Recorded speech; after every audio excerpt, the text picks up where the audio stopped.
Avokati i popullit të zyra rajonale në Kërçov me vetë iniciativë ka hapur procedurë për pikën e mbeturinave tek vendi ashtu quajtur Bunari Seferit, ku ditë më parë protestuan banorët duke kërkuar nga komuna të mos u andotin ambienti.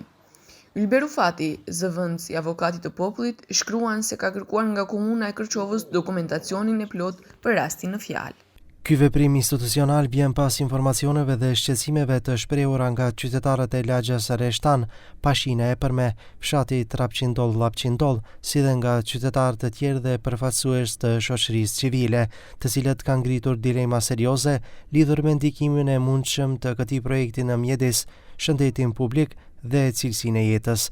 Në kuadër të procedurës, nga Komuna e Kërçovës është kërkuar dokumentacioni i plot që ka të bëjë me vendimin për përcaktimin e lokacionit, dokumentacionin urbanistik dhe mjedisor, studimin e ndikimit në mjedis, realizimin e konsultimeve publike, masat e parapara për mbrojtjen e shëndetit dhe mjedisit. Për këtë situatë, Televizioni 21 kërkoi qendrim nga Komuna e Kërçovës. Kryetari i komunës mohoi kategorikisht një projekt të tillë. Ai tha se vendi është pastruar për të bërë vend për grumbullimin e qenëve Ndacak. Protestите не знаат кој причини се организирани, искрено да ви кажам, јас сум изненаден.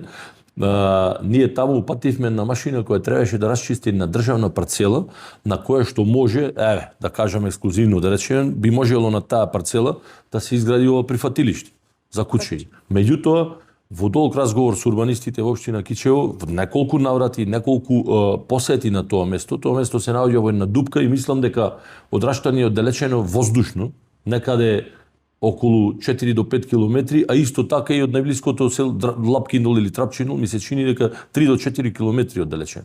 И тоа преку рит, значи во една дупка. Така да не знам кој успеал да ги убеди граѓаните дека не ќе биде нешто штетно по нив или ќе биде штетно по речниот слив, тамо не постои никаква река.